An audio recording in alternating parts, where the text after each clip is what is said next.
Ay, mali, magandang araw po at ito na naman ang Iparas kay Paras. Ako po si Eli Saludar at siyempre kasama po natin si Secretary Jing Paras. Jing, magandang araw. Magandang araw, Paring Eli. At magandang araw muli sa ating mga mahal na mga kababayan na pahirap ang kanilang buhay. Dahil pababa ng pababa ang ating ekonomiya at tila walang humpay ang kahirapan, hindi pa rin alam ng taong bayan kung si Marcos ba ay talagang nagmaang-maangan na magaling na, pero maraming nagsasabi na siya ay nasa loob pa ng hospital. Kaya hindi natin alam ngayon na may humpay ba or may mga karapat-dapat ba na may ikangay hinihintay tayong kabutihan na mangyari sa ating bansa kasi nasa dulo na tayo.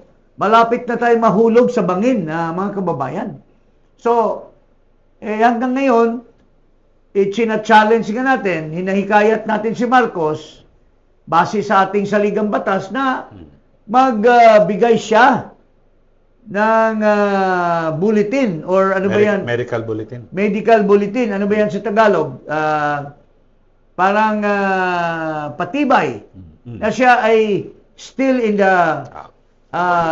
good health at may kakayahan pa siya na patakbo ng ating bansa at mapabuti ang kalagayan ng ating mga kababayan. Pero hanggang ngayon hindi sinasagot ang ating hamon.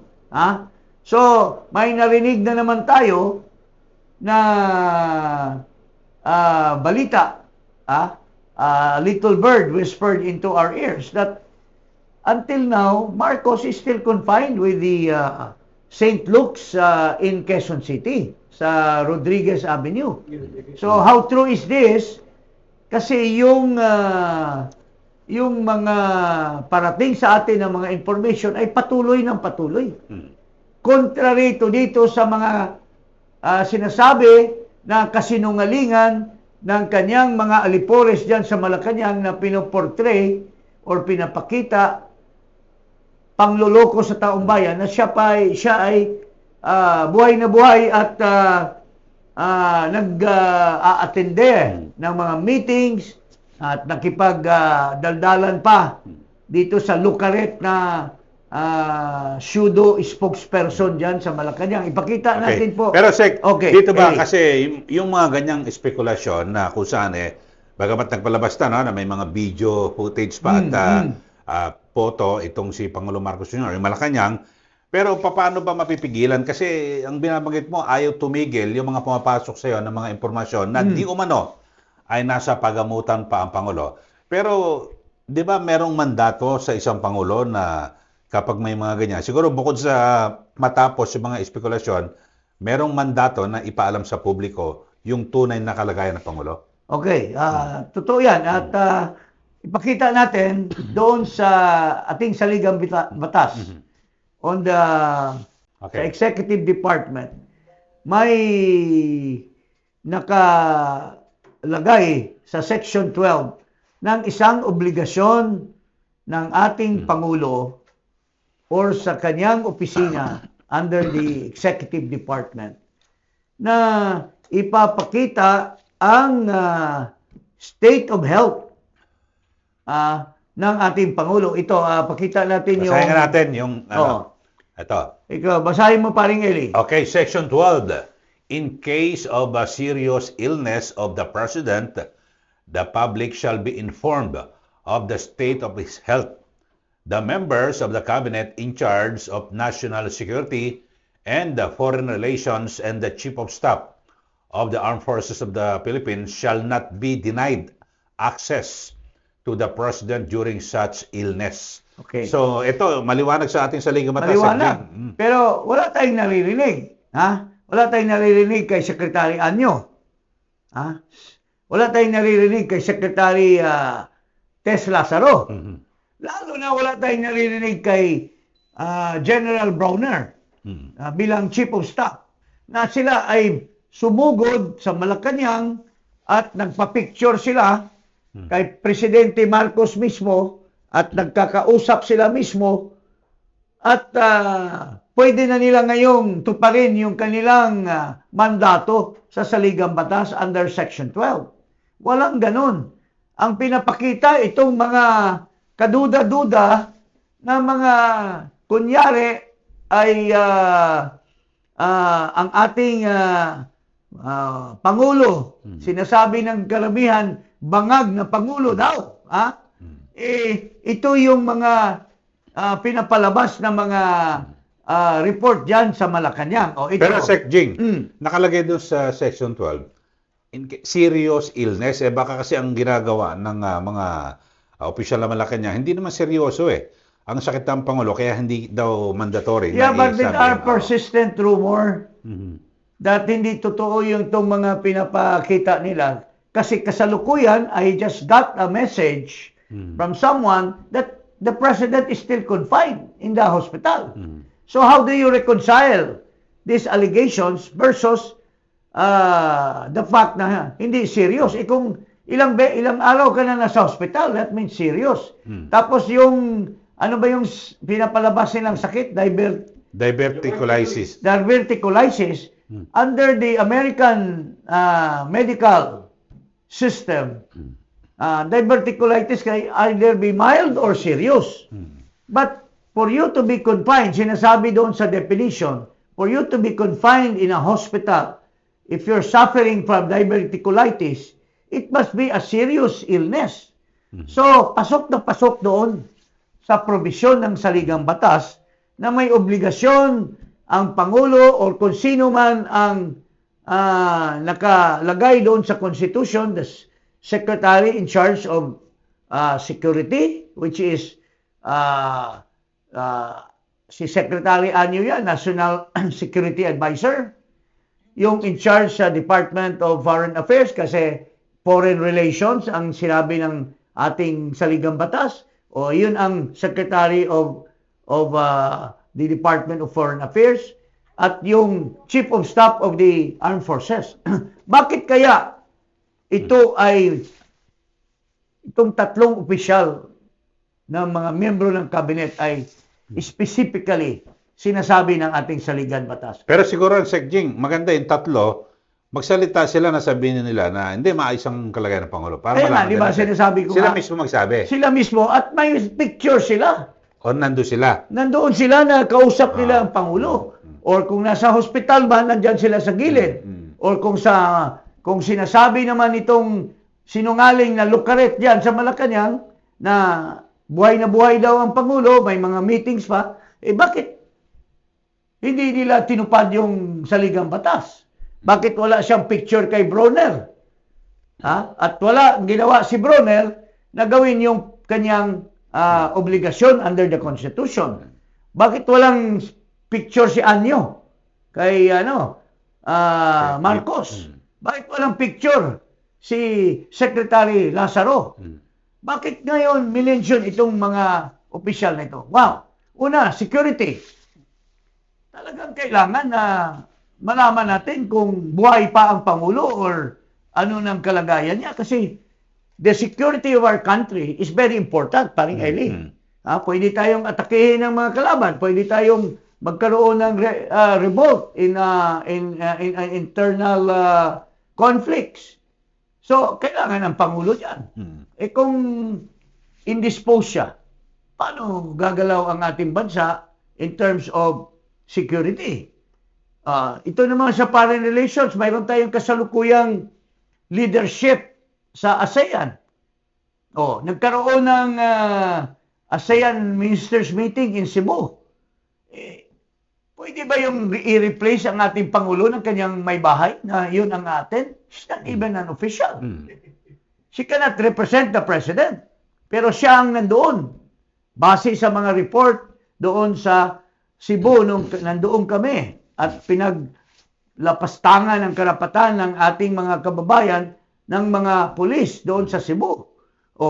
So, paring Eli. Pero paano naman ito mga inilabas na video, na kung saan yung una, nakipaglaro pa ang Pangulo sa, sa kanilang alagang aso eh. O, ipakita Ito, natin. panoorin natin. O, ikaw mag-comment niyan. Sige. Kung hindi ba yan artificial intelligence or pinagdudugtong-dugtong or mga luma na video. Pero pakita Panoorin muna natin, natin. panoorin. At let the people judge what we're talking about.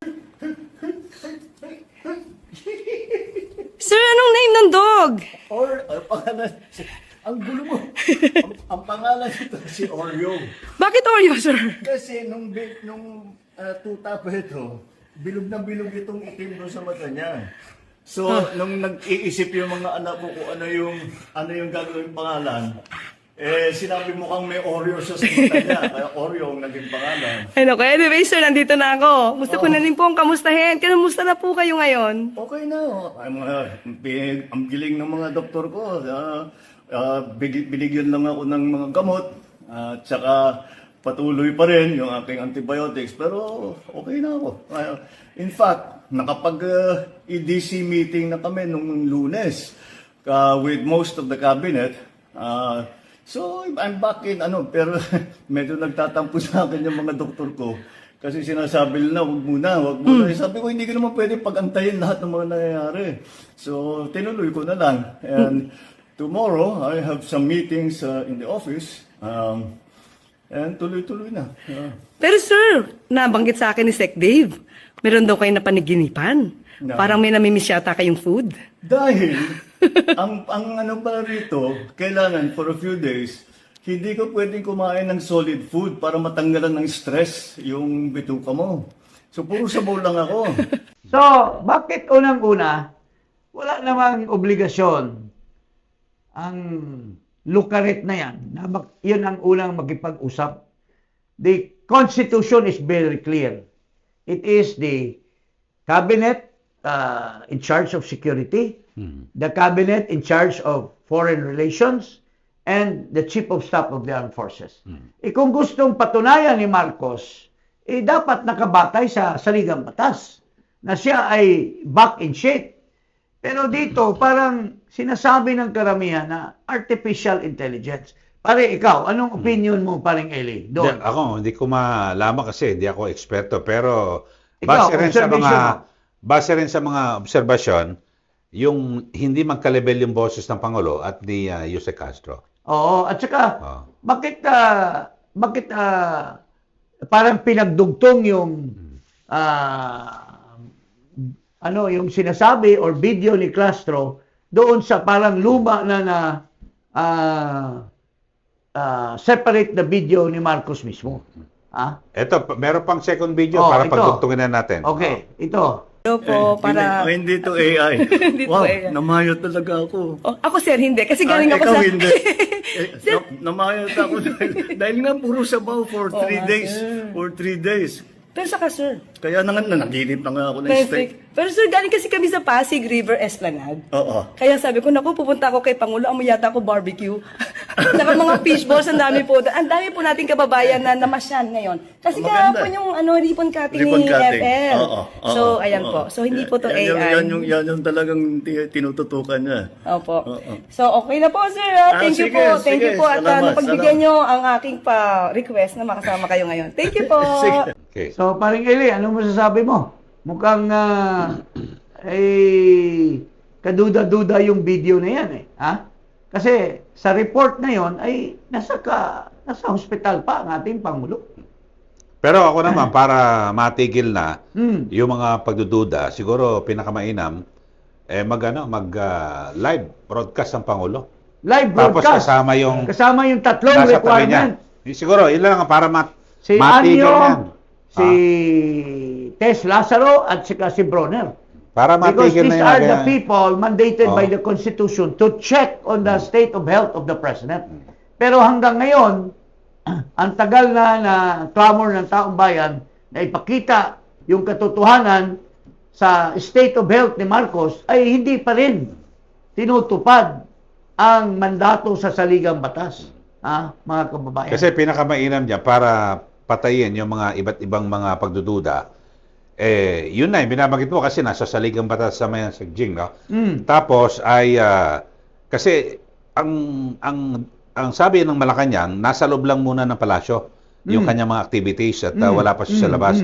So, hindi naman siguro mahirap na uupo ka dyan, may camera, May magsalita. camera at hindi naman upo siguro siya, nandyan si Bronner, as required by the Constitution, nandyan si Anyo or si Gibo man, kung hindi natin alam kung sino yung tinutukoy ng ating saligang batas in terms of security, andyan din yung Secretary of Foreign Affairs.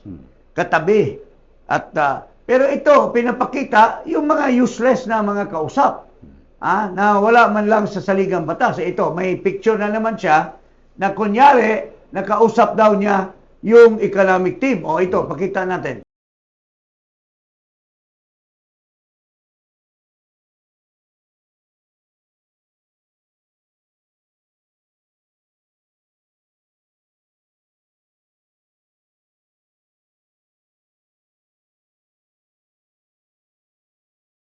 So, yan. At nakipag-meeting pa daw siya sa Economic mga team. Economic businessmen. team. Ito, ito sa kay Mitsubishi. Mitsubishi. O, sige, paano mo sa Mitsubishi? Ayan, o. Si ano yun, sa DTI yan, si Roque, ba yan? DTI Secretary, yung babae. So, ito lahat ay para sa atin until such time na itutupad ni Marcos Jr. ang mandato sa saligang batas na it's no longer a question of whether his illness is serious or not. It's a serious. If you're confined in the hospital, you have been confined and are made to stay in or stay put in a certain place. Your disease or sickness is serious. And that kicks in yung mandato ng saligang batas. That you have to submit to the people a bulletin of your state of health. But hanggang ngayon, ito ay hindi tinutupad. And it would seem that this is a betrayal of public trust. So, yun nga po mga kababayan. At sinasabi pa ni Claire Castro na the president daw is not worried with his health. Or he's not worried with the impeachment complaint for his personal situation. But he is worried with the economy. That is synonymous, pare. Kung ikaw ay ini-impeach, ibig sabihin, pinapatanggal ka. So, kung pinapatanggal ka, that means that maiibsan ang taong bayan para kung mapalitan ka, maayos yung ekonomiya. Pero kung habang nandiyan ka, hindi ka nai-impeach, ang ekonomiya ay talagang sumasadsad ng sumasadsad because the issue is already lack of leadership, lack of capability to run the country's affairs. Kaya nga sumasadsad ang ating ekonomiya. Pero kaya nga compatible yung impeachment with the improvement of the economy. Kasi pag palitan ka, mag-resign ka, tulad ni Bautista, in-impeach namin. Pero hindi na umabot sa Senado dahil nag-resign na siya, dapat yun sana ang gagawin ni Marcos. Mag-resign ka na bago mabulatlat pa ng husto ang mga kasalanan mo na kinakaso ngayon doon sa House of Representatives. Mamaya, pag-usapan natin sa isa nating episode. Okay. Yung tungkol sa so impeachment. Yun po. So, yun po mga kababayan na mas maigi na mawala si Marcos by his impeachment or by his resigning because that will usher the improvement on our economy. Yun ang dapat sabihin ni Castro, mga kababayan. Okay, so dito po lang tayo. Papaliwanag natin muli na ang ating Pangulo ay hanggang ngayon hindi niya kinukumply ang Section 12 ng ating saligang batas under the Executive Department na bibigay niya ang bulletin, the truth health situation ng ating Pangulo sa Pilipinas. Okay. Okay, so wag po kalimutan na mag-subscribe dito po sa Paras kay Paras at i-click po ang notification bell. Maraming salamat. Magandang araw po sa inyo. Okay.